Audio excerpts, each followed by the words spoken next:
ఐటీలో ఎంట్రీ కావాలా? Trainee software engineer గా అజా కోడింగ్ ట్యూటర్ లో 2 వీక్స్ ట్రయల్ పీరియడ్ లో వెంటనే చేరండి. Welcome to Suman TV. నేను మీ Suman TV Nag. Pushpa cinema release ఉదంతం ఇవాళ కనుక ఇది మనం చూస్తే, సినిమా రిలీజ్ అయిన తర్వాత ఒక విమెన్ చనిపోవడం జరిగింది. బాబు ఇప్పటికీ హాస్పిటల్లో ఉండటం జరుగుతుంది. దానికి సంబంధించినటువంటి వాటిలో కనుక మనం చూస్తే, ఆ ఇన్సిడెంట్ నుంచి ఎక్కడెక్కడి వరకు ఏ విధంగా వెళ్తుంది అనేటువంటి దానిపై చర్చలు రకరకాలుగా జరుగుతూ ఉన్నాయి, కథనాలు జరుగుతూ ఉన్నాయి. అంటే ఒకవైపు ఇండస్ట్రీ అంతా ఒకలా మాట్లాడుకుంటే, ఆడియన్స్ అంతా ఒకలా మాట్లాడుకుంటూ ఉంటే, అటు ఇది పొలిటికల్ వైపుకి వెళ్ళిపోయిందా, టర్న్ తీసుకుందా, అంటే పొలిటికల్ డైవర్షన్లోకి ఉందా అనేటువంటి ఆలోచన అయితే మనకు రాకమంది. అసలు ఏం జరుగుతుంది, ఈ వీడియో మొత్తం మీరు పూర్తిగా చూడండి. ఎక్కడ ఎవరి తప్పు ఏ విధంగా జరుగుతోంది, దీనికి సొల్యూషన్ ఏంటి. ఈరోజు మనతో పాటు హైకోర్టు అడ్వకేట్ రవీంద్రనాథ్ గారు ఉన్నారు. అది వారి మాట్లాడి తెలుసుకుందాం. Hello sir. హాయ్ అండి నాగరాజ్ గారు. Sir, entire Pushpa cinema release దగ్గర నుంచి కనుక మనం చూసుకుంటే ఈ రోజు వరకు అండి ట్రయాంగిల్లో నడుస్తుందండి. ఆడియన్స్ ఒపీనియన్ ఒకలా ఉంది, దాంతోపాటు ఇండస్ట్రీ ఒపీనియన్ కొంతమంది స్పందిస్తున్నారు, కొంతమంది కామ్ అయిపోయి ఉన్నారు. అటు పొలిటికల్గా డైవర్షన్ చాలా క్లియర్గా తీసుకుందా ఈ ఇష్యూ అని అంటే, ఎంటైర్ ఇన్సిడెంట్ మీద మీ ఒపీనియన్ ఏంటి? అంటే దీనికి అసలు సొల్యూషన్ ఉందా? అసలు ఎలా? పుష్ప ది రూల్ ఈ సినిమా రిలీజ్ ఏ ముహూర్తాన్ని అయిందో కానివ్వండి నాగరాజ్ గారు, మొదటి నుంచి కాంట్రవర్షియల్గానే ఉంది. దీనికి సంబంధించి అల్లు అర్జున్ గారు ఏదైతే ఐకానిక్ స్టార్ అని పేరు పెట్టుకున్నారో, ఐకెన్ స్టార్ అని చెప్పి ఏదైనా నేను చేయగలను, నేను ఏం చేసిన ద రూల్ నాకు చెల్లుబాటు అవుతుందని చెప్పి ఏదైతే తన కాలర్ ఎగరేసి తను ఏదైతే సినిమా నుంచి ఇంకా బయట పడలేదేమో అనిపిస్తుంది ఒక రకంగా చూస్తే. ఒకటి, ఆయన మన సొసైటీలో అన్ని రంగాలకు దూరం అయిపోయారు ఈ సినిమాతోటి, అన్ని రంగాలకి. ఒకటి, నిన్న రీసెంట్గా పెట్టిన ప్రెస్ మీట్ ద్వారా, అంటే రేవంత్ రెడ్డి గారు సీఎం గారు సుమారు గంట పాటు అసెంబ్లీలో ఈ విషయం మీద చర్చకి దిగిన తర్వాత ఎంతో సభా సమయం అన్నది వృధా అయింది. యాక్చువల్గా అసెంబ్లీ అంటే పబ్లిక్ ఇష్యూస్ చాలా ఉన్నాయి. అటువంటి సమస్యలను పక్కన పెట్టి గంట పాటు నిర్విరామంగా కంటిన్యూగా హిందీలోనూ తెలుగులోనూ రేవంత్ రెడ్డి గారు మాట్లాడిన తర్వాత ఇమీడియట్గా విత్ ఇన్ అవర్స్లోనే మళ్ళీ ప్రెస్ మీట్ పెట్టి చాలా వరకు అల్లు అర్జున్ గారు అబాసు పాలైపోయారు అని చెప్పడంలో ఎటువంటి సందేహం కూడా లేదు. No doubt at all sir. ఎందుకంటే ఒక సీఎం స్థాయి హోదా గల వ్యక్తి ఆ ప్రెస్ మీట్ పెట్టేటప్పుడు కొద్దిగా ఆగి కొద్దిగా ప్రవర్తించుంటే బాగుండేది. ఆ యొక్క ఎవరిచ్చారో గైడ్లైన్స్ తెలియదు, కానీ ఆ గైడ్లైన్స్ వల్ల టోటల్గా ఆయన అబాస్ పాలైపోయారు. లెక్కల మాస్టర్ గారి యొక్క లెక్కలు తప్పుదో పట్టాయి. లెక్కల మాస్టర్ గారు ఎవరు? మన సుకుమార్ గారు. లెక్కల మాస్టర్ యొక్క లెక్కలు తప్పులు బట్టి కేవలం కలెక్షన్లు చూసుకుంటున్నారు తప్పించి సొసైటీలో ఎంత డ్యామేజ్ అవ్వాలో అంతకు 10 రెట్లు డ్యామేజ్ అయితే అల్లు అర్జున్ గారు డ్యామేజ్ జరిగిపోయింది ఆల్రెడీ. దీనికి ప్రధానంగా కొన్ని సమస్యలు వచ్చేటప్పుడు మౌనంగా ఉండడం శ్రేయస్కరం అని పెద్దలు ఊరికనే చెప్పలేదండి. సమస్య వచ్చేటప్పుడు కాస్త సంయమనం పాటించాలి, కాస్త ఓపిక ఉండాలి. ఆ ఓపిక తక్కువైంది. ఇదే సంఘటన గతంలో పుష్ప సినిమాలో అప్పుడు పవన్ కళ్యాణ్ గారు ఆంధ్రలో ప్రవర్తించినప్పుడు, ఆంధ్రలో పవన్ కళ్యాణ్ గారికి అంటే అల్లు కుటుంబానికి అండ్ మెగాస్టార్ కుటుంబానికి మధ్య విభేదాలు వస్తున్నాయి. ఈయన వైసీపీ కార్యకర్తకి అంటే వైసీపీ నాయకుడికి సపోర్ట్గా వెళ్ళేటప్పుడు అప్పుడు రానటువంటి ప్రెస్ మీట్లు పెట్టినటువంటి నోరు, అప్పుడు ఎటువంటి మాట్లాడినటువంటి అదే అల్లు అర్జున్ గారు ఈరోజు ఇంత హుటాహుటిన గంటల వ్యవధిలో ఇమీడియట్గా ప్రెస్ మీట్ పెట్టి ఇమీడియట్గా మాట్లాడడం అన్నది ఎక్కడికో దారితీస్తుంది. ఈ రెండు కుటుంబాల మధ్య, ఇక్కడ రెండు కుటుంబాలండి, మెగాస్టార్ కుటుంబం, అల్లు కుటుంబం. మెగాస్టార్ కుటుంబంలో కూడా ఒక హీరో ఉన్నాడు, అల్లు కుటుంబంలో కూడా ఎదుగుతున్నటువంటి ఇప్పుడు ఒక హీరో ఉన్నారు. ఇద్దరు హీరోలకు మధ్య వ్యత్యాసం చూసుకోండి. పెరిగే పెంపకం ఎలా ఉంది, మాట్లాడుతున్న విధానం ఎలా ఉంది, రెండు మనం అబ్జర్వ్ చేస్తే అర్థమవుతుందండి. ఇప్పుడు రెండు కుటుంబాలు ఒకటే, ఆల్మోస్ట్ అక్కడ ఒక యంగ్ హీరో ఉన్నారు, ఇక్కడ ఒక యంగ్ హీరో ఉన్నారు. కానీ వాళ్ళు మాట్లాడే విధానాలు, వాళ్ళు పబ్లిక్తో ప్రవర్తించే తీరు ఎలా ఉందంటే కంప్లీట్గా డిఫరెంట్గా ఉంటుంది. దీని అంతటికి కారణం ప్రధానంగా చెప్పుకోవాలనుకుంటే ఒక తండ్రి పెంపకం, ఒక కొడుకుని ఎలా అయితే ప్రవర్తింపజేస్తుంది, తప్పుదో పట్టిస్తే ఎలా ఉంటాడనడానికి సజీవ పరాకాష్ట ఈరోజు మనకు ఉన్నటువంటి ఐకానిక్ స్టార్గా చెప్పబోతున్నటువంటి మన అల్లు అర్జున్ గారు. కొద్దిగా ఓపిక ఉండాలి. పెద్ద గాలివాన తుఫాన్ వచ్చింది, నేను నిట్టనీలుగా ఉన్నటువంటి కొబ్బరి చెట్లు, తాటి చెట్లు వెంటనే నేల కొరిగిపోతాయి. కానీ గడ్డివా మాత్రం ఎప్పుడైతే ఆ తుఫానికి బెండ్ అయిందో ఇమ్మీడియట్గా మళ్ళీ తుఫాన్ అయిన తర్వాత మళ్ళీ నిలబడి మళ్ళీ తన మొక్కలు మళ్ళీ పెరుగుతాయి. కానీ ఈరోజు సమస్య వచ్చేటప్పుడు సమస్యకి నేను ఎదుగుతున్న ట్రైన్కి నేను ఐకానిక్ స్టార్ అని చెప్పి వస్తున్న ట్రైన్కి ఎదురుగా నిలబడితే ఇంతటి వాడైనా పడాల్సిందే. ఈరోజు సమాజం యావత్తు, ఈ రంగం లేదు ఆ రంగం లేదు, మీడియా మిత్రుల్ని దూరం చేసుకున్నారు, పొలిటికల్ పర్సన్స్ని దూరం చేసుకున్నారు, అదేవిధంగా పోలీసు యంత్రాంగాన్ని పూర్తిగా దూరం చేసుకున్నారు, తన సినిమా రంగాన్ని దూరం చేసుకుని తన మాటల ద్వారా, తన చేష్టల ద్వారా ప్రతి రంగాన్ని తీసుకొస్తూ అన్ని రకాల రంగాలను కూడా పూర్తిగా దూరం చేసుకున్నారు. ఇదే సంఘటనలు గతంలో ఎంతోమంది సూపర్ స్టార్లు మెగాస్టార్లు ఉన్నప్పుడు కూడా వాళ్ళ జీవితంలో ఇటువంటి సంఘటనలు జరగలేదా? జరిగాయి కూడా. ఒకప్పుడు నందమూరి తారక రామారావు గారు మొదలు పెట్టుకుంటే నాగేశ్వరరావు గారు తీసుకోవచ్చు, ఎన్టీఆర్ గారిని తీసుకోవచ్చు, అదే క్రమంలో ఉన్నటువంటి చిరంజీవి గారి క్రమంలో కూడా అనేక సంఘటనలు జరిగాయి. ఇదే నేను మీకు ఒక విషయాన్ని గుర్తు చేస్తాను నాగరాజ్ గారు. 2019 ఫిబ్రవరి 10లో ఒక సంఘటన జరిగింది. అశేష కోట్లాది అభిమానం కూడగట్టుకున్నటువంటి చిరంజీవి గారు ఒక మాస్ మ్యానియా, ఆయన కాలర్ ఎగరేసిన, ఆయన చేయి తిప్పినా ఏం తిప్పినా అది ఒక పూనకాలు వచ్చినట్టు ఊగిపోయేవారు అశేష కోట్లాది జనం కూడా, అశేష ఆంధ్ర జనం, ఆ రెండు తెలుగు రాష్ట్రాలు కూడా. అటువంటి సమయంలో 2009లో ప్రజారాజ్యం పార్టీ పెట్టినప్పుడు ఆయన ప్రజారాజ్యం పార్టీ యొక్క ప్రచారంలో భాగంగా ఆయన తెనాల నుంచి ఈ యొక్క నారాకోడూరు అనే ప్రాంతం మీద వెళ్తున్నప్పుడు ఈయన ఉన్నటువంటి పర్యటన చేస్తున్నారు. కానీ ఈ పర్యటనకి సంబంధించి కొంతమంది వ్యక్తులు ప్రచారం చేసుకుంటూ ముందు వెళ్తున్నారు. ఇద్దరు వ్యక్తులు ఏం చేశారు, నేను మీకు ఆ సంఘటన గుర్తు చేస్తున్నాను. ఒకసారి రిమైండ్కి వెళ్తున్నాను బ్యాక్. వెళ్ళే సందర్భంలో ఆ ఇద్దరు వ్యక్తులు కూడా బైక్ మీద వెళ్తూ ఆ జెండాలు PRP జెండాలు పెట్టుకుంటూ ఎగరేసుకుంటూ వెళ్తున్నారు. ఆ సంఘటన స్థలంలో కూడా లేరు ఆ రోజు చిరంజీవి గారు. అయినప్పుడు కూడా ఆ యాక్సిడెంట్లో ఆ ఇద్దరు వ్యక్తులు కూడా రోడ్ యాక్సిడెంట్లో ఇద్దరు చనిపోయారు. ఇద్దరు వ్యక్తులు కూడా చాలా పూర్ ఫ్యామిలీ, చాలా లో ఫ్యామిలీ వాళ్ళది. అయినప్పుడు కూడా ఆ సంఘటన ప్రదేశంలో చిరంజీవి గారు లేనప్పుడు కూడా ఆ సంఘటన తెలియగానే ఇమీడియట్గా తన ఎంటైర్ ప్రచారాన్ని ఎక్కడికక్కడ నిలుపుదల చేసేశారు. ఇమీడియట్గా ఎక్కడైతే ఆ మృతదేహాలు ఉన్నాయో మృతదేహాలు చూడడానికి వెళ్ళారు. కోట్లాది మంది చుట్టూ వైపులా ఆ విజువల్స్, ఇప్పుడు అప్పటింత మీడియా లేదు కాబట్టి ప్రచారం కాలేదు, కానీ కోట్లాది మంది జనాలు ఆయన చుట్టూ ఉంటే అయినప్పుడు కూడా చిరంజీవి గారు ఆ ప్రదేశానికి వెళ్ళడం, ఆ మృతదేహాలను చూస్తూ కన్నీటి పర్యంతం అయిపోయారు చిరంజీవి గారు. కన్నీటి పర్యంతం అయిపోయి ఆ తల్లిదండ్రుల దగ్గరకు ఓదార్చుకొని, అసలు ఆ వీడియోస్ అప్పుడప్పుడు కొన్ని ఫొటోస్ కనిపిస్తాయేమో ఒకసారి గూగుల్లో చెక్ చేస్తే, ఆ టైంలో కళ్ళంబడి ధారాపాతంగా ఏడిస్తే కొంతమంది అభిమానులు ఇక్కడ ఉండొద్దు, మీకు ఇంకా ప్రమాదాలు ఎక్కువ అవుతుంది రమ్మని చెప్పి చిరంజీవి గారిని ఆ ప్రదేశం నుంచి తీసుకుని వెళ్ళిపోవడం జరిగింది. సుమారుగా 4-5 గంటల పాటు అదే ప్రదేశం ఉన్నారు. అయితే ఆ పేరెంట్స్ ఇతను చిరంజీవి గారిని పట్టుకొని, మీరంటే పిచ్చండి మా పిల్లలకి, ఎంత ప్రేమ అంటే మీ పిల్లలంటే, చిన్నప్పటి నుంచి మీ యాక్షన్స్ మీ మూమెంట్స్ చేసుకుంటే పెరిగారు, ఈ రోజుల్లో హఠాత్తున అక్కడ ఏమీ మాట్లాడలేదు చిరంజీవి గారు. జస్ట్ ముభావంగా ఉండి ఆ యొక్క సంఘటనని తను డైజెస్ట్ చేసుకోలేక అక్కడి నుంచి వెనక్కి వచ్చేసారు. వెనక్కి వచ్చేసిన తర్వాత నాగబాబు గారు మరలా వెనక్కి వెళ్ళి ఆ కుటుంబం యొక్క స్థితిగతులు ఏంటి, వాళ్ళ ఇంట్లో ఎవరైనా ఉద్యోగాలు చేసేవాళ్ళు ఉన్నారా, ఈ విషయం మీద కొంత ఎంక్వైరీ చేశారు. చేసిన తర్వాత అక్కడ కూడా కేసులేనే. చిరంజీవి గారు ఆ స్థలంలో లేని సందర్భంలో నేను చెప్తున్నాను ఈ విషయం కూడా.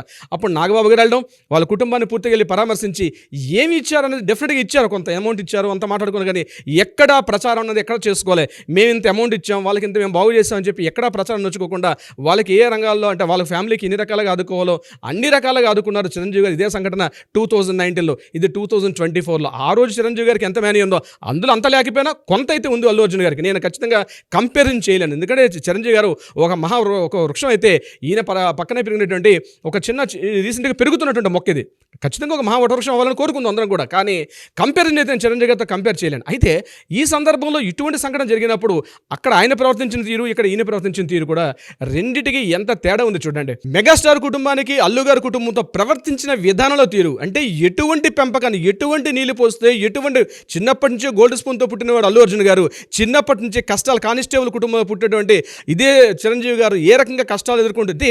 ఫ్యాన్స్ అండి ఆ రోజు అప్పట్లో నందమూరి తారక రామారావు గారు నుంచి వాళ్ళందరినీ గొప్ప వాళ్ళని చూసి తమ జీవితాన్ని మలుచుకున్నటువంటి గొప్ప వ్యక్తులు వీళ్ళందరూ కూడా. ఈరోజు అటువంటి కుటుంబంలో అటువంటి వ్యక్తులు వస్తూ ఈరోజు తన స్పందించినటువంటి ఏదైతే తీరుందో, ఇది అన్ని రంగాలకండి, టోటల్ ఈ రంగం ఆ రంగం లేదు. మీడియా మిత్రులు ఆ ప్రెస్ మీట్ పెట్టి 7 గంటలకి మీడియా వస్తానని చెప్పి 7 గంటలు సుమారుగా 2 గంటల పాటు లేటుగా వచ్చి 8:45కి మీటింగ్ స్టార్ట్ చేశారు అల్లు అర్జున్ గారు. వచ్చిన తర్వాత ఏం చేశారండి, ఒక బుక్ పెట్టుకొని మాట్లాడే విధానం, ఒక స్క్రిప్ట్, ఆయనకు అలవాటు పూర్తిగా ఒక స్క్రిప్ట్ రాసుకొని దీనికి ఆన్సర్, క్వశ్చన్ అండ్ ఆన్సర్ అన్నట్టుగా నేను చెప్పాల్సింది చెప్పేసి పూర్తిగా గుడ్డ కాల్చి పూర్తిగా బురదలినట్టుగా పోలీసు వాళ్ళు ఇదంతా తప్పు, నా తప్పేం లేదన్నట్టుగా అక్కడి. అంతేగాని అందరూ ఎక్కడ పశ్చాత్తాపం కానీ, అయ్యో జరిగిపోయింది, నేను ఇప్పటికైనా నేను క్షమించమని వేడుకుంటున్నాను, ఏముందండి 2-5 అక్షరాల పదం, దానివల్ల ఎంత పెద్ద సమస్యలు కూడా. పద్మవ్యూహంలో ఒక అర్జునుడు ఎట్లా అయితే ఇరుక్కుపోయాడో ఆ మాదిరిగా ఈరోజు అల్లు అర్జున్ అంటే పెరుగుతున్నటువంటి ఏదైతే ఒక మనిషి ఉన్నాడో, ఈ ఒదిగి ఉండాలన్నటువంటి ఒక కనీస ఇంగిత జ్ఞానం కోల్పోవడం వల్ల లాయర్లకు కూడా దూరం ఏంటంటే మా న్యాయవాదులను కూడా పూర్తిగా గైడెన్స్ తప్పుదో పట్టించారు. ఆ రోజు ఆయన మాట్లాడే మాట ఏంటంటే, పూర్తిగా అడ్వకేట్స్ని తప్పుగా నన్ను గైడ్ చేశారు, వాళ్ళు చెప్పడం వల్ల నేను వెళ్ళి కలవలేకపోయాను. ఏ అడ్వకేట్ కూడా చెప్పడండి, లీగల్గా ఏ అడ్వకేట్ కూడా మీరు వెళ్ళి పరామర్శించొద్దని ఏ చట్టాలు చెప్పవు, ఏ న్యాయాలు చెప్పవు. ఈరోజు అడ్వకేట్స్ని కూడా ఆయన తప్పుదో పట్టించారు. ఆయన మా అడ్వకేట్స్ చెప్పారు, మా అడ్వకేట్స్ అంటే ఆయన పేర్లు చెప్పాలి. అటువంటిప్పుడు ఆ అడ్వకేట్స్ పేరు చెప్పకుండా అడ్వకేట్స్ చెప్పారని చెప్తున్నాడు. మా లాయర్లు చెప్పారు. లాయర్లు ఎందుకు చెప్తారండి? ఒక వ్యక్తి మృతదేహానికి మన వృత్తి కన్నా ముందు సామాజిక మానవీయ కోణం ఇంపార్టెంట్. అక్కడ అక్కడ. ఒక వ్యక్తి చనిపోతే వెళ్ళి పరామర్శించదని ఏ లాయర్ చెప్తారండి? ఒకవేళ చెప్పినట్లయితే ఆ లాయర్ పేరు చెప్పాలి, అంతేగాని ఎంటర్ను లాయర్ అనేటువంటి బ్రాండ్ ఎందుకు వేస్తారు అక్కడ? లాయర్స్ చెప్తారా? ఏ లాయర్ నేను? మేము సామాజిక బాధ్యత ఉన్న వాళ్ళమే, పోలీస్ యంత్రాంగం కానీ లేకపోతే లాయర్స్ కానీ మేము అందరం కూడా సామాజిక బాధ్యత ఉంటాం, కానీ మీరు వెళ్ళొద్దని మా లాయర్స్ చెప్పారు. మీ లాయర్సే కావచ్చు, లాయర్స్ పేరు ఎందుకు చెప్పలేకపోయారు? ఆ లాయర్స్ పేరు చెప్పండి. ఇది కాకుండా సో ఈ సమయంలో ఏం చేయాలని అడిగారు నాగరాజు గారు మీరు. అల్లు అర్జున్ గారు ప్రధానంగా ఈ సమయంలో చేయాల్సింది ఏంది? మీ చుట్టూ ఎవరైతే మంది మార్బలు ఉన్నారో, మీకు ఎవరైతే సలహాలు, ఎవరైతే సూచనలు ఇస్తున్నారో ముందుగా వాళ్ళని కాస్త దూరం పెట్టండి. మీరు ప్రశాంతంగా ఉండండి. జరుగుతున్న పరిణామాలు ఏవన్నాయో పరిశీలించండి. ఎవరి యొక్క స్పందనలు కూడా మీరు రియాక్ట్ కాకండి. డెఫినెట్గా అల్లు అర్జున్ గారు ప్రధానంగా ఈ వీడియో ద్వారా మీకు నేను తెలియపరుస్తున్నాను, మీ చుట్టూ ఉన్నటువంటి ఎవరైతే ముఖ్యులు సూచనలు సలహాలు ఇస్తున్నారో వాళ్ళ యొక్క మాటలు పట్టించుకోకండి. మిమ్మల్ని మిస్గైడ్ చేస్తున్నారు. డెఫినెట్గా చెప్తున్నట్టు మిస్గైడ్ చేస్తున్నారు. మీ తండ్రి గారితో సహా చెప్పొచ్చో చెప్పకూడదు తెలియదుగా నాగరాజు గారు, మీ తండ్రి గారితో సలహా మీరు ముందు ఏకాంతంలోకి రండి. జరుగుతున్న సమస్యలను పరిశీలించండి. మీకంటూ ఒక మైండ్ సెట్తో ఆలోచించడం మొదలు పెట్టుకోండి. తర్వాత ఏం చేయాలని ఆలోచించే ప్రయత్నం చేయండి. ఒక ఖచ్చితంగా 3 days 4 days పాటు జరుగుతున్న పరిణామాలు చూడండి తప్పించి స్పందించకండి. ఫస్ట్ స్పందించకండి. దేన్ని కూడా పరిశీలించండి. మీ ఇంటి పెద్ద మెగాస్టార్ చిరంజీవి గారిని వెళ్ళి కలవండి. ప్రత్యేకంగా కలవండి. మీ సొంత మామయ్య ఆయన వెళ్ళి కలవండి. ఆయన ఒక్కరే సమస్యని పరిష్కారం చూపగలరు. ఎందుకంటే ఇదే సంఘటన నష్టం జరిగినప్పుడు మహేష్ బాబు అంతటి వ్యక్తి కూడా చిరంజీవి గారిని ఫాలో అయ్యి జగన్మోహన్ రెడ్డి గారిని కలిసి సందర్భాన్ని గుర్తు చేస్తున్నాను మిమ్మల్ని. సమస్య వచ్చినప్పుడు ఈరోజు సినిమా రంగానికి పెద్ద దిక్కు ఎవరు లేరు. పెద్ద అనుకున్న వాళ్ళు ఎవరికి కూడా పెద్ద తలకాయలు లేవు. అంత కుంచిత స్వభావాలే. మీరు చెప్తున్నాను ఈరోజు సినిమా ఇండస్ట్రీకి పెద్ద దిక్కుగా ఉన్నారు చిరంజీవి గారు. ఆయన్ని వెళ్ళి ప్రత్యక్షంగా కలవండి. ప్రైవేట్గా మాట్లాడండి. He's the only right person to solution the all issues. Right person, he's the right person. వెళ్ళి కలవండి. ఎవరి సలహాలు సంప్రదింపులు తీసుకోకండి. అవునవును, జగన్మోహన్ రెడ్డి గారి పరిపాలనలో ఉన్నప్పుడు చిరంజీవి గారు అక్కడికి వెళ్ళి మాట్లాడటం కూడా జరిగింది. అంటే ఇండస్ట్రీకి ఒక్కొక్క మంచి జరగడం కోసం అని చెప్పేసి మాట్లాడడానికి వెళ్ళినటువంటి తీరు కనుక మనం చూస్తే నిజంగా చిన్న విషయం కాదన్నది. అంత పెద్ద వ్యక్తి. ఇప్పుడు మహేష్ బాబు గారు అంటే చిన్న వ్యక్తి కాదండి. కృష్ణ గారు ఒక సొల్యూషన్ వేని క్రియేట్ చేశారని చెప్పేసి చెప్పడంలో ఏమాత్రం డౌట్ లేదు. అదే చెప్తున్నాను సార్. కృష్ణ గారి కుటుంబం నుంచి వచ్చిన మహేష్ బాబు గారు కూడా అంత పెద్ద వ్యక్తి. కృష్ణ గారు అంటే బహుశా ఈ జనరేషన్ తెలియకపోవచ్చు. ఆయన అప్పుడు ఉన్నటువంటి రాజకీయ నాయకులు ఇందిరాగాంధీ గారు లాంటి ఢీ కొట్టిన మనిషి ఆయన కృష్ణ గారు. అట్లాంటి కుటుంబం వచ్చిన మహేష్ బాబు కూడా ఈరోజు కూడా పొలైట్నెస్ ఉంటుంది. నేను కంపేర్ చేస్తున్నాను, చెయ్యకూడదు కానీ కంపేర్ చేయాల్సిన పరిస్థితి ఉంది. ఎందుకంటే మీకు చెప్పేవాళ్ళు లేరు. మీకు అహంకారం పెరిగింది, మీకు అజ్ఞానం పెరిగింది. ఎప్పటికైనా మీ మామయ్య గారిని కలవండి, మెగాస్టార్ చిరంజీవి గారిని కలవండి. He's the right person. ఆయన బాడీ లాంగ్వేజ్ చూడండి. ఆ రోజు జగన్మోహన్ రెడ్డి గారిని కలిసినప్పుడు ఆయన బాడీ లాంగ్వేజ్ జస్ట్ ఒకే ఒక పోస్చర్ తోటి ఎన్టీఆర్ అసోసియేట్ని తెలుగు ప్రజల యొక్క మన్ననను పొందారు. ఆ రోజు ఆ చిరంజీవి గారు తగ్గారండి. ఒక క్షణం తగ్గినంత మాత్రాన ఏమీ జరగదు. ఈరోజు రేవంత్ రెడ్డి గారు కావచ్చు, మరొకరు కావచ్చు, ఈరోజు మీడియా వేడిగా ఉంది, వాడిగా ఉంది. ఇటువంటి సందర్భంలో కొంత సంయమనం పాటించి చిరంజీవి గారితో కొన్ని గంటల పాటు స్పెండ్ చేయండి. మీ భేషజాలు, మీ యొక్క ఫాల్స్ ఇమేజ్లు, ఫస్ట్ ప్రెస్టేజ్లు పక్కన పెట్టి కలవండి. మీకు చాలా మంచి బంగారు భవిష్యత్తు ఉందండి అల్లు అర్జున్ గారికి. ఒక అద్భుతమైన వ్యక్తి ఆయన. ఈరోజు ప్రపంచంలో మిగిలిన సినిమాలతో పాటు ఈ యొక్క పుష్ప సినిమాని కూడా తీసుకెళ్లి కూర్చోబెట్టారు. డెఫినెట్గా ఆయనకు మంచి భవిష్యత్తు ఉంది. కానీ తగ్గడం కూడా ఇంపార్టెంట్. తగ్గేదేనని సినిమా డైలాగులు తన లైఫ్కి వర్తించవు. సినిమా లైఫ్ సినిమా డైలాగ్ లైఫ్లో వర్తించవు. అంటే చిరంజీవి గారి వ్యక్తిత్వం ఎటువంటిదో మీకు నేను చెప్పే ప్రయత్నం చేస్తాను. నాగరాజు గారు తన కుటుంబం కోసం తను ఏమైనా చేస్తారు. ఆ విషయం నేను మీకు ఎగ్జాంపుల్ మీకు చెప్పే ప్రయత్నం చేస్తాను. ఒక 5 years బ్యాక్ ఆహా టీవీలో ఒక ప్రోగ్రామ్ వచ్చింది, సమంత అండ్ సాన్ అని చెప్పి. అందులో అనుకోకుండా జరిగిందో తెలియదు కానీ అల్లు అరవింద్ గారి సందర్భంలో అల్లు అర్జున్ గారిని ప్రస్తావిస్తూ మెగాస్టార్ అల్లు అర్జున్ గారిని ప్రస్తావించినప్పుడు దీని మీద ముఖ్యంగా చిరంజీవి ఫ్యాన్స్ మీద ఒక్కసారి ఉవ్వెత్తున చాలా వ్యతిరేకత ఏర్పడింది. అవన్నీ కూడా మనసులో పెట్టుకోకుండా ఎప్పుడైతే ఈ సంఘటన జరిగిందో, పుష్ప సినిమా సంబంధించి ఎప్పుడైతే ఆయన జైలుకి వెళ్ళిన సంఘటన ఇప్పుడు వచ్చిందో, అవన్నీ కూడా చిరంజీవి గారి మహోన్నత వ్యక్తి అవన్నీ పక్కన పెట్టి తన ఇంటికి వెళ్ళి కలవడం జరిగింది అల్లు అర్జున్ గారిని. నేను ఇప్పుడు కూడా చెప్తున్నాండి, అటువంటి మహోన్నత వ్యక్తిత్వం చిరంజీవి గారిది. తన కుటుంబం కోసం తను ఏమైనా చేయగలరు, ఏమైనా చేస్తారు. ఇప్పటికి కూడా అవకాశం మించిపోలేదు. అల్లు అర్జున్ గారు వెళ్ళి ప్రత్యేకంగా కలిసి తన మామయ్య గారని చెప్పి తను కొంత తగ్గి తనలో కూడా ఒక మానవీయ కోణం ఉందని అర్థం చేసుకొని కొంత తగ్గి చిరంజీవి గారితో సంప్రదింపులు చేయడం వల్ల ముఖ్యంగా రాజకీయ సంబంధాలు అనేవి చాలా ఉన్నాయి. తెలంగాణలో ఉన్నటువంటి ఎంతోమంది మంత్రులు కావచ్చు, ముఖ్యమంత్రులు కావచ్చు, ఎవరైనా కావచ్చు, వీరితో ఈయనకు కూడా ఇప్పటికీ సత్సంబంధాలు అయితే ఉన్నాయి. తన కుటుంబం కోసం తను ఏమైనా చేయగలరు చిరంజీవి గారు. బయట వ్యక్తుల కోసం చేస్తారు, తన కుటుంబం కోసం చేయలేరా? అనేక సందర్భాల్లో ఎగ్జాంపుల్స్ కూడా మనకున్నాయి. నేను మీకు ఆ ఎగ్జాంపుల్ చెప్పడం జరిగింది. ఇప్పటికీ కూడా రాజకీయ సత్సంబంధాలు ఉన్నాయి. కాబట్టి ముఖ్యమంత్రి స్థాయిలో ఉన్న జగన్మోహన్ రెడ్డి గారి దగ్గరికి ఆయన చేతిలో కూర్చున్నప్పుడు చేతులు జోడించి ఆయన ముందు నిలబడి దేహి అన్నట్టుగా మాట్లాడినటువంటి ఆ క్లిప్పింగ్ ఇప్పుడు కూడా గుర్తుపెట్టుకోండి. అల్లు అర్జున్ గారు డెఫినెట్గా ఈ రోజు తన కుటుంబానికి ఇంత విపత్తు వస్తుంది, తన కుటుంబం ఇంత ప్రమాదంలో పడిందంటే ఖచ్చితంగా స్పందిస్తారు చిరంజీవి గారు. మీరు వెళ్ళి మాట్లాడితే, మీరు మాట్లాడకపోయినా వచ్చారు, మీరు జైల్లో ఉన్నారంటే ఇమీడియట్గా వచ్చి మిమ్మల్ని స్పందించారు. అదేవిధంగా ఇప్పటికైనా వెళ్ళి మీరు ప్రస్తావిస్తే ఖచ్చితంగా రాజకీయ నాయకులతో సంబంధాలతో అంటే లీగల్ పరంగా ఏమీ చేయలేకపోవచ్చు. నిజంగా చెప్తున్నాను, లీగల్ పరంగా అల్లు అర్జున్ గారికి పెద్ద ప్రమాదం ముంచుకొచ్చింది పెద్దగా ఏమీ లేదు. పెద్ద ప్రమాదం ఎందుకంటే ఈయన A11 ఈ ఖచ్చితంగా ఇది కోర్టులు న్యాయాలు ఇవన్నీ జరుగుతుంటాయి. అవన్నీ డిఫరెంట్. లీగల్గా ఏం జరగాలో జరుగుతుంది. బహుశా చిరంజీవి గారు లీగల్గా ఏమీ చేయలేకపోవచ్చు. బట్ ఏదైతే ఈ డ్యామేజ్ జరిగిందో రాజకీయ పరంగా, సొసైటీ పరంగా ఏదైతే జరిగిందో చిరంజీవి గారు ఎంటర్ అయితే డెఫినెట్గా నీకు ఒక పులి స్టాప్ పడే అవకాశం మాత్రం ఉంటుంది.